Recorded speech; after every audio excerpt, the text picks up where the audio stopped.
Y un tema que nos traen este miércoles internacionales es la situación ucraniana de la guerra ucrano-rusa, que obviamente ya tiene nuevas matices, tiene nuevas aristas que van surgiendo a través del contexto de la propia Rusia, la propia Ucrania, el propio contexto de Estados Unidos, que está siendo muy influyente. Así que para ello también vamos a charlar hoy. Tenemos en contacto a un analista político, eh, Oleksandr Slichuk, quien es coordinador del Centro de Diálogo Transatlántico Kiev-Ucrania, que está con nosotros a través de comunicación. Alexander, un gusto. Brian, Soledad y Alejandro te saludan. Buenas tardes, un gusto saludarles. Gracias por invitarme. Por favor, el placer es nuestro. Gracias por darnos tu tiempo. Sabemos que el horario ya está un poco tarde para vos también, así que gracias por aguantar un rato. Obviamente preguntarte, ¿no? Si nos podrías contar en qué contexto nos encontramos hoy en la situación ucrano-rusa. Bueno, bastante difícil yo diría, pero no desesperativo. Eh, la guerra está en una fase complicadísima. Hay una incertidumbre absoluta, creo que en ambos bandos, y en Rusia y en Ucrania, por un estancado que está en el frente y también por los recursos que Rusia está tirando para avanzar. Rusia está mandando gente a tope, tiene bajas bastantes, Ucrania está en defensa y la llegada de Donald Trump también tiene su influencia porque Estados Unidos ahora están reevaluando su papel en este conflicto bélico, teniendo en cuenta que Europa tiene que moverse y pagar más por lo que está pasando en Ucrania. Pero de momento yo no veo una solución a corto plazo para nada. Esa, vamos a ponerlo así, posibilidad de un tratado de paz que en algún punto lo había planteado Putin, ¿lo ves lejos? Yo lo veo imposible de momento, porque Putin habla muy bien. Por él sabe mandar este mensaje erróneo para la comunidad internacional, porque Rusia no busca la paz actualmente. Si nos ponemos al lado ruso, al lado del diablo, no tiene sentido para ellos a negociar porque están avanzando en el terreno. Rusia está robando terreno ucraniano, conquistando el terreno poco a poco, pueblo por pueblo. Ucrania pierde los pueblos cada mes. Por eso, desde su perspectiva, no tiene sentido negociar, buscar compromiso, sentarse porque se sienten poderosos, con fuerza, y se ven que en el occidente hay un lío con la llegada de Trump y con incertidumbre en Europa. Por parte de Ucrania, ¿qué compromiso puede ofrecer Ucrania? Estamos defendiéndose, no tenemos una parte fuerte con que proponer a Rusia en las posibles negociaciones. Ceder territorio no es un compromiso porque es una pausa operativa. Rusia no busca territorio. Rusia quiere controlar el país como lo hizo hace 100 años, como cuando formó la Unión Soviética. Rusia conquistó Ucrania, Belarus, Moldova, un montón de países en Cáucaso, en Asia Central y formó la Unión Soviética. El plan es más o menos similar ahora en el siglo XXI, por eso no tiene sentido para Ucrania ceder territorio y congelar esta guerra para 5 años más y volverse otra vez. Yo no, lo que dice Putin es un mensaje muy dulce para el occidente que para mostrar que quieren la paz, no lo quieren. Em, a partir de lo que nos estás comentando, que indudablemente que es impactante, ¿cuál sería la valoración que podrías hacer respecto a la ayuda militar que han recibido de distintos países en el campo de batalla? Hay países que nos mandaron una ayuda de manera como unos buenos aliados. Yo digo los pequeños países vecinos de Ucrania, como los bálticos, Finlandia, los nórdicos, que tienen miedo de Rusia y que saben si Ucrania cae, ellos van a ser siguientes, que no pueden aguantar, que no tienen ni capacidad ni fuerzas armadas numerosas. Por eso, por ejemplo, Estonia, Latvia, Lituania, Dinamarca nos mandó toda artillería que tenía. Y se trata sobre unos 30, 20, 40 buses, artillería pesada, nada más, porque son países pequeños, chicos. Y eso se trata sobre una alianza firme, pero cuando tú vas con unos aliados más grandes como Estados Unidos, ahora ya ves que política tiene otra cosa, que Estados Unidos nos mandó un montón de armas, pero para que Ucrania no caiga, para que no tengamos un caos en Europa del Este, para que Europa no tenga problemas, pero no demasiado armamento para hacer Rusia retroceder, para nada. Criticarnos que no podemos ganar esta guerra no tiene sentido porque no tenemos demasiados aviones que no nos querían mandar, que nos mandaron los tanques con mucha tardanza, casi un año. No es una alianza firme así, aunque por eso, aunque dependemos de la ayuda occidental, por supuesto, en el tema de la alianza con Estados Unidos durante la administración de Joe Biden, de los demócratas, hay muchas preguntas y pocas respuestas, aunque muchos aliados en Europa son mucho más firmes, como Inglaterra, por ejemplo. El Reino Unido está mucho más firme con Ucrania que Washington. En este sentido, Alexander, obviamente, ¿a qué crees que obedece el comportamiento de Trump ahora que ha asumido finalmente la presidencia de cortar la ayuda a Ucrania en este estado de la guerra? No lo va a cortar. Eso era una retórica para él para ganar las elecciones. Donald Trump se preocupa por dos cosas, por él mismo y por el electorado en Estados Unidos. Por eso decir que le preocupa mucho la guerra en Europa del Este o en Medio Oriente no es así, aunque la guerra en Medio Oriente le preocupa más porque los estadounidenses se preocupan más por Israel. Les da igual toda la seguridad en Medio Oriente, les preocupa Israel y lo preocupa su electorado. Donald Trump quiere para que su electorado sea feliz, por eso hablan y mandan más apoyo a Medio Oriente. Ucrania no es un tema para el electorado en Estados Unidos.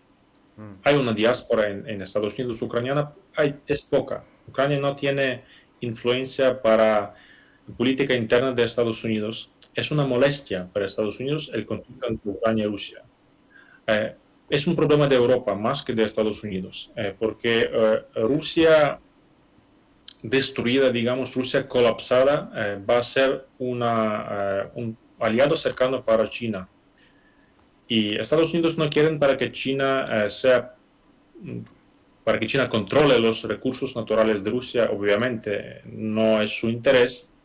Por eso para nosotros es muy difícil convencer a los estadounidenses que vale la pena hacer Rusia respetar las reglas del juego. En Estados Unidos no entienden bien las consecuencias que puede tener el colapso ucraniano. Lo van a entender después de crisis en Venezuela, en Cuba, en Nicaragua, en Medio Oriente otra vez, en Corea del Norte, porque estas dictaduras van a perder el control cuando van a ver que el occidente es flojo. Eso es el mensaje que queremos mandar a los norteamericanos, pero va a tardar bastante tiempo. Sí, Alexander, te quiero hacer, hoy nombraste recién, ¿no es cierto?, que esto de la postura de Trump por ahí, yo quiero preguntarte cómo afecta en la moral y la resistencia de Ucrania frente a la agresión rusa, en el pueblo, digamos.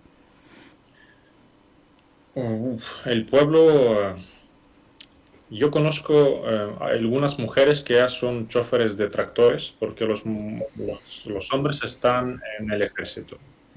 Y ya no es un ejemplo de algún lugar, es casi una tendencia que las mujeres se juntan a hacer el trabajo que antes era masculino, como camionero, como también el colectivero, como se dice en argentino. Sí, sí. Y eso es una cosa tremenda porque los hombres están cada vez más juntándose al ejército. El sector agropecuario ucraniano sobrevive, es una cosa importante porque antes de la invasión a gran escala nuestro sector principal era siderúrgico. Ahora las plantas siderúrgicas o están destruidas o ocupadas o están paradas. Por eso el sector agropecuario es un motor para la economía. Ucrania sí puede exportar productos agropecuarios afuera con mucha dificultad porque los puertos marítimos están bajo peligro, pero sí se puede buscar la vía. En ese sentido también dependemos de los aliados, de los vecinos. Es muy importante para que los vecinos ucranianos tengan un gobierno adecuado y pro-occidental, pro-europeo. Cada vez cuando venga algún partido un poco loco, pro-ruso o pagado o no sé qué les pasa, Ucrania empieza a tener problemas en la frontera con carreteras bloqueadas, etcétera, etcétera. Por eso el campo es nuestra base ahora. Ujú. Nosotros estamos a menos de un mes de llegar a conocer este conflicto entre Ucrania y Rusia, de los 3 años de conflicto. ¿Crees que hay mucho tiempo o hay mucha capacidad para sostener esta economía de guerra de Ucrania? Y eso por un lado, y por otro lado, ¿cuál es la situación humanitaria en las zonas donde se está llevando adelante el conflicto? Es una buena pregunta porque lamentablemente yo no veo la economía de guerra en Ucrania. Tampoco la veo en Rusia, pero Rusia, como un país autoritario, está poniendo mucho más energía y órdenes para que su pueblo, para que sus plantas militares trabajan sin parar, produciendo proyectiles y armamento. Ucrania es un país democrático. Aquí no se puede mandar la gente. Aquí hay protocolos laborales, etcétera. Hay gente que está disfrutando la vida. Hay restaurantes abiertos, lamentablemente. Me da vergüenza decir eso, pero en la capital ucraniana la gente vive con alguna normalidad, como en Buenos Aires, por ejemplo, como en Santa Fe, como en Córdoba, como si no pasa nada.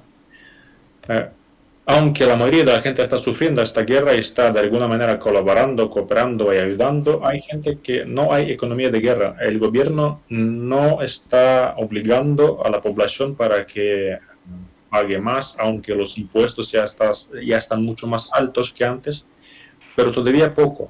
Si comparamos con la situación durante la Segunda Guerra Mundial, en las economías europeas, bueno, la ucraniana también de aquella época, ahora vivimos en una época diferente, absolutamente. Por eso yo estoy a favor de un régimen mucho más drástico económicamente, pero no tiene apoyo popular y electoral tampoco. Pero yo tengo una esperanza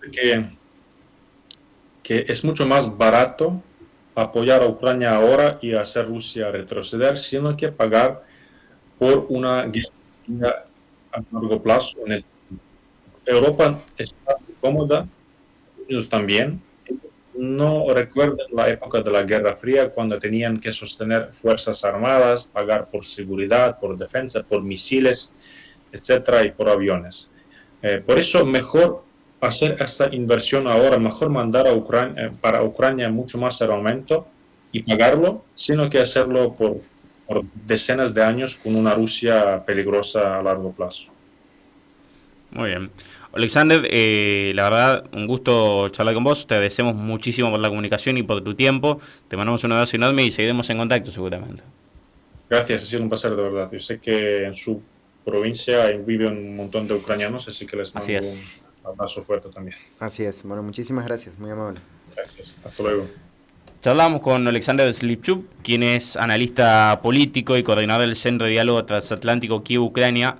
Qué buen dato arrojasle, casi 3 años del inicio de la guerra, que parece que va escalando, llega a algún punto de estancamiento y obviamente continúa prolongándose en el tiempo. No hay luz al final del túnel. Alexander dice el tratado de paz está muy lejos, con lo cual lastimosamente todavía nos queda mucho de ver de qué va a suceder entre el pueblo ucraniano y obviamente entre el país ruso. Sí, de hecho me parece que ha dejado muchas definiciones. Si bien la guerra, con la inmediatez con la que vivimos las cosas, de pronto 3 años casi que nos hace, bueno, miremos otra cosa, pero ha dado definiciones muy importantes respecto, por un lado, a al impacto que ha tenido las fuerzas militares que se han brindado de los países vecinos principalmente. Es significativo la idea de que los países vecinos lo están ayudando, no porque estén convencidos con la guerra, sino porque saben que si cae Ucrania son los próximos que van a caer. Y ahí es donde hace una descripción de hechos históricos que han sido realmente devastadores incluso han propiciado guerras mundiales, pero el apoyo militar ha sido menor al poderío que tiene Rusia, frente a otras realidades, como algo que estaba dentro de las preguntas, pero que él lo ha dejado entrever con una realidad que está atravesando el gobierno de la sociedad que vive su presente, que no tiene nada que ver con las zonas de guerra donde es caótica, claro, y que encima no tiene ningún margen de suponer que bueno, esto en algún momento va a terminar. Yo me anoté acá unas cositas como para pensarlo. Me pregunto, ¿podrá Ucrania resistir? ¿Cuánto más podrá mantenerse ahí y para luego reconstruirse? ¿Hasta dónde llega la ambición de Rusia? Y después me anoté cómo responderá el resto del mundo cuando esta guerra se siga prolongando, ¿no es cierto? Y entonces pienso que lo único claro que me queda es que la historia se sigue escribiendo, o los peores momentos de la historia se siguen escribiendo con las decisiones de los líderes mundiales. La verdad es que sí, ni hablar. Sobre todo cuando vamos viviendo cambios de épocas, cambios de gobiernos que toman decisiones e influyen en esta cuestión bélica, que en definitiva termina sobrepasando todo tipo de frontera. Justamente lo tratamos como una cuestión global y que nos interesa no solamente por los ucranianos la comunidad ucraniana que tenemos en la provincia y en el país, sino que también por una cuestión de que hay muchísimos actores involucrados y no podemos hacer ajenos a la realidad, ¿no? 19:54, vamos con algo de música y después venimos. En Overanos escuchás en nuestra radio FM 103.1, en 2 de Mayo, en Radio Acción FM 103.1, en San Vicente, en Radio 1 FM 97.5, en Puerto Piraí, en Radio Santa Catalina 101.1, en Santa Ana, en Radio Mega 91.5, en El Dorado, en FM Space 94.